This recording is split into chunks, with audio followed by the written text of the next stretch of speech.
नमस्कार, हिमाचल अभी से मैं दिव्या। पेश है आज के मुख्य समाचार। हिमाचल को वर्ल्ड बैंक से 585 करोड़ मंजूर, खुल सकती है हार्डवेयर की दुकानें। राजस्थान कोटा में फंसे हिमाचली छात्रों की होगी घर वापसी। हिमाचल में कोरोना के एक्टिव मामले हुए 17, आज जांच को लिए 280 सैंपल। ऊना में क्वारंटाइन में मुस्लिम पढ़ सकेंगे नमाज, रोजे के दौरान खाने का भी किया विशेष प्रबंध। डीजीपी बोले विशेष धर्म के लोगों के साथ भेदभाव सही नहीं। राज्यपाल बोले प्राथमिक स्वास्थ्य केंद्रों को अधिक सक्रिय किए जाने की जरूरत। मुकेश अग्निहोत्री ने गेहूं कटाई को मनरेगा के तहत लाने की मांग की। हिमाचल में ऑनलाइन इलेक्ट्रिसिटी बिल जमा करवाने पर घरेलू उपभोक्ताओं को मिलेगी छूट। लोक निर्माण विभाग ने बिना अनुमति काम करने भेज दिए 30 मजदूरों को वन विभाग ने वापस भेजा। कांग्रेस अध्यक्ष सोनिया गांधी के खिलाफ टिप्पणी, हिमाचल में दर्ज कराई कंप्लेंट। अब समाचार विस्तार से। आपके स्वास्थ्य का प्रहरी श्री बालाजी हॉस्पिटल, कांगड़ा, हिमाचल। हिमाचल प्रदेश राज्य सड़क परिवर्तन परियोजना के लिए विश्व बैंक ने 585 करोड़ रुपए मंजूर किए हैं। ये राशि राज्य की प्रमुख सड़कों के उन्नयन और पीडब्ल्यूडी के आधुनिकीकरण पर खर्च होगी। ये जानकारी सीएम जयराम ठाकुर ने आज यहां पीडब्ल्यूडी की समीक्षा बैठक की अध्यक्षता करते हुए दी। जयराम ठाकुर ने कहा कि इसके तहत प्रथम चरण में 45 किलोमीटर लंबे बरोटीवाला बद्दी साई राम शहर, 14.5 किलोमीटर दधोल लदरोर सड़क, 28 किलोमीटर लंबी मंडी रिवाल सर्कल खर और 3.5 किलोमीटर लंबी रघुनाथपुरा मंडी हरिपुरा भराड़ी सड़कों का कार्य आरंभ किया जाएगा। सीएम ने कहा कि कोविड-19 महामारी के दृष्टिगत लॉकडाउन के कारण राज्य में सड़क परियोजनाओं के निर्माण और रखरखाव का कार्य प्रभावित हुआ है। उन्होंने कहा कि अब वास्तविक स्थिति को ध्यान में रखकर नए सिरे से पुनः लक्ष्य निर्धारित करके उसके अनुसार कार्य आरंभ किए जाएंगे। स्थानीय मजदूरों का अधिक से अधिक उपयोग किया जाना चाहिए ताकि प्रदेश में चल रही परियोजनाओं के कार्यों में तेजी लाई जा सके। राज्य सरकार ने खनन स्थलों से परियोजना क्षेत्रों तक निर्माण सामग्री की ढुलाई के लिए जिले में ट्रकों की आवाजाही को अनुमति देने का निर्णय लिया है। राजस्थान कोटा में फंसे हिमाचल के छात्रों को राहत की खबर मिल सकती है। छात्रों को हिमाचल वापस लाया जा सकता है। सरकार इस पर विचार कर रही है। आज बैठक में भी इस मामले पर गहन मंथन किया गया। बताया जा रहा है कि अगर सरकार किसी निर्णय पर पहुंचती है तो करीब 105 छात्रों को एचआरटीसी की 9 बसों में लाया जाएगा। बाहरी राज्यों में फंसे हिमाचलियों की घर वापसी को लेकर ये पहला कदम माना जा सकता है। बता दें कि लॉकडाउन के चलते हिमाचल के छात्र कोटा में फंस गए थे। सरकार पर छात्रों को घर वापस लाने का काफी दबाव था। परिजन सरकार से बार बार मांग कर रहे थे। यूपी के छात्रों को कोटा से निकाले जाने के बाद अभिभावकों की मांग और बढ़ गई थी। सीएम जयराम ठाकुर ने कहा कि सरकार छात्रों को वापस लाने पर विचार कर रही है। सिरमौर जिला में एक और व्यक्ति के कोरोना पॉजिटिव पाए जाने के बाद हिमाचल में 17 एक्टिव मामले हो गए हैं। सिरमौर में कोरोना पॉजिटिव व्यक्ति तबलीगी जमात के लोगों के संपर्क वाला है। पांवटा साहिब के तारूवाला स्थित क्वारंटाइन सेंटर में रह रहा था। कोरोना पॉजिटिव आने के बाद इसे कोविड अस्पताल बद्दी शिफ्ट किया गया है। हिमाचल में कोरोना पॉजिटिव मामलों का आंकड़ा 40 पहुँच गया है। इसमें 18 ठीक हो चुके हैं, 4 हिमाचल के बाहर चले गए हैं और 1 की मौत हुई है। वहीं पिछले कल नेगेटिव हुए ऊना के 6 कोरोना पीड़ितों को ऊना में इंस्टीट्यूट क्वारंटाइन में रखा जाएगा, जहां पर स्वास्थ्य विभाग की टीम उनकी निगरानी करेगी। इसके अलावा आज प्रदेश भर में 280 लोगों के सैंपल जांच को लिए गए हैं। अब तक 40 की रिपोर्ट नेगेटिव आई है।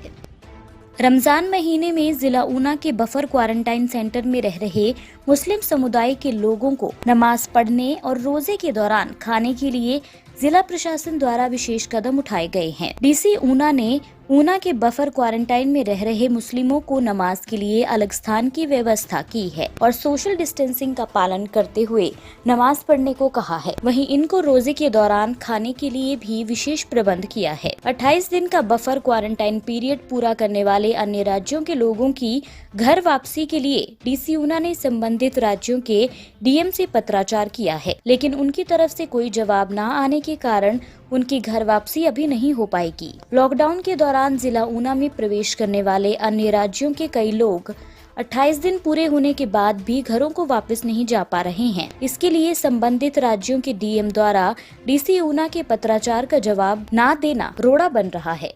अन्य समाचार ब्रेक के बाद। Shri Balaji multi speciality hospital, Kangra.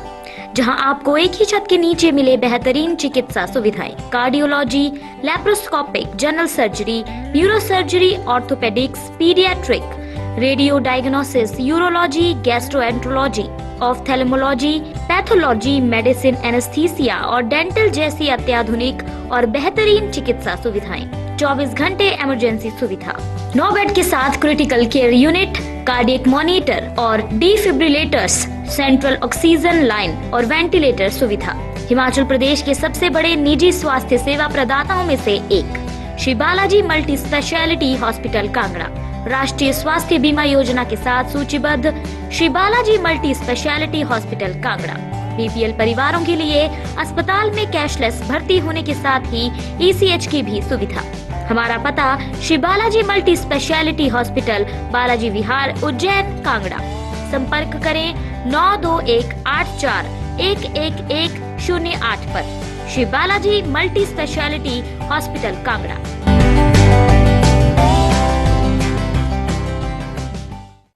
DGP SR Mardi ने कहा कि ग्रीन जोन के लोग ये न सोचे कि आप बहुत ज्यादा सेफ हैं। ग्रीन जोन से ऑरेंज जोन में समय ज्यादा नहीं लगता है, इसलिए सतर्क रहें। उन्होंने कहा कि बिलासपुर में कश्मीरी लेबर के साथ हाथापाई का मामला सामने आया है। वहीं अस्पताल, राशन की दुकानों और पब्लिक प्लेस में विशेष धर्म के लोगों के साथ भेदभाव हो रहा है। ऐसा नहीं होना चाहिए। डीजीपी एसआर मरड़ी ने कहा कि खांसी और बुखार की दवा लेने वाले लोगों की जानकारी केमिस्ट 1077 हेल्पलाइन नंबर पर भी दे सकते हैं। डीजीपी ने कहा कि हिमाचल में कोरोना पॉजिटिव का आंकड़ा 40 पहुँच गया है।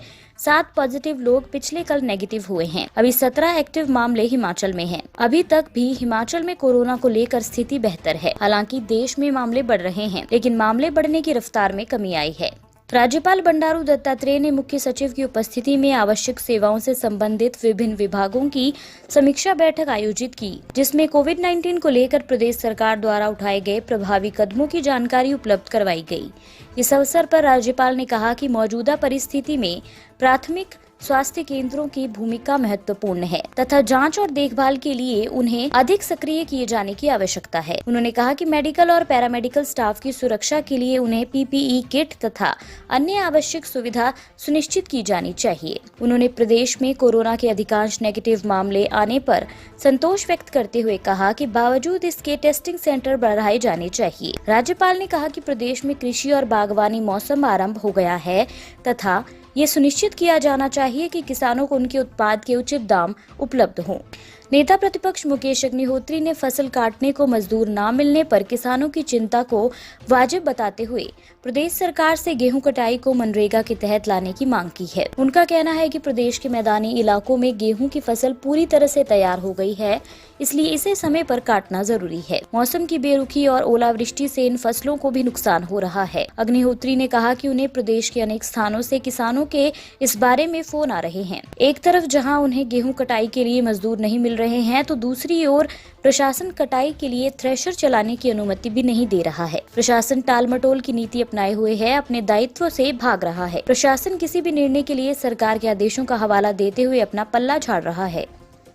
कोरोना संकट के बीच सरकार ने हिमाचल वासियों को छोटी सी छूट दी है। हिमाचल में घरेलू उपभोक्ताओं को अब बिजली बिल ऑनलाइन जमा करवाने पर 10 रुपए की छूट मिलेगी। कर्फ्यू के दौरान घरेलू उपभोक्ताओं में ऑनलाइन तकनीक को बढ़ावा देने के लिए बोर्ड ने ये फैसला लिया है। बिजली बोर्ड की वेबसाइट सहित अन्य माध्यमों से बिल जमा हो सकते हैं। कोरोना वायरस से बचाव के लिए वर्तमान में सभी कैश काउंटर बंद कर दिए गए हैं। बिजली बिल ऑनलाइन जमा करवाने के लिए उपभोक्ता हिमाचल प्रदेश राज्य विद्युत बोर्ड लिमिटेड की वेबसाइट के माध्यम से भुगतान कर सकते हैं। इसके अलावा HPSEBL मोबाइल ऐप या अन्य ऑनलाइन मोड जैसे भारत बिल भुगतान प्रणाली, पेटीएम, गूगल पे, एयरटेल बैंक, फोन पे आदि से भी उपभोक्ता भुगतान कर सकते हैं। हिमाचल प्रदेश राज्य विद्युत बोर्ड लिमिटेड का ऐप HPSEBL उपयोगकर्ताओं के लिए गूगल प्ले स्टोर में उपलब्ध है। IOC उपयोगकर्ता के लिए ऐप स्टोर में उपलब्ध है।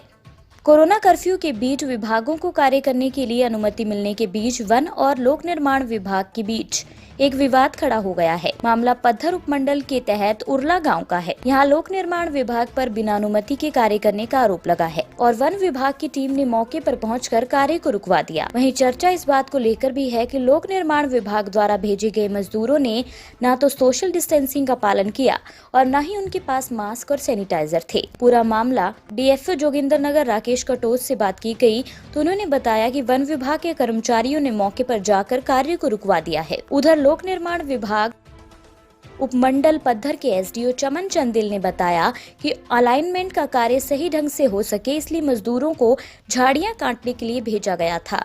मजदूर सोशल डिस्टेंसिंग का पूरा ध्यान रखकर कार्य कर रहे थे। सभी के पास मास्क और सैनिटाइजर थे। कांग्रेस की अंतरिम अध्यक्ष सोनिया गांधी के खिलाफ एक वरिष्ठ पत्रकार द्वारा अभद्र टिप्पणी को लेकर हिमाचल प्रदेश के कांग्रेसी भी उबाल ले रहे हैं। इसी कड़ी में आज शिमला में प्रदेश कांग्रेस अध्यक्ष कुलदीप राठौर और नेता प्रतिपक्ष मुकेश अग्निहोत्री ने थाने में शिकायत दर्ज करवाई। वहीं दूसरी तरफ ब्लॉक कांग्रेस कमेटी भोरंज के पदाधिकारी भोरंज थाना पहुंचे व पत्रकार अर्णव के खिलाफ शिकायत दी। अनुसूचित जाति विभाग के राष्ट्रीय समन्वयक सुरेश कुमार के साथ शिकायत दर्ज करवाने गए कांग्रेसियों में ब्लॉक कांग्रेस अध्यक्ष विजय बनियाल, पार्टी के प्रदेश सचिव बलविंदर बबलू, रामचंद्र पठानिया व राजीव मेहर मौजूद रहे। इस बाबत एसएचओ भोरंज कुलवंत सिंह का कहना है कि हमने शिकायत ले ली है, इस पर नियमानुसार रिपोर्ट दर्ज हो सकती है, वे हमने कर ली है। इसी के साथ आज के समाचार यहीं समाप्त होते हैं। धन्यवाद। आपके स्वास्थ्य का प्रहरी श्री बालाजी हॉस्पिटल, कांगड़ा, हिमाचल।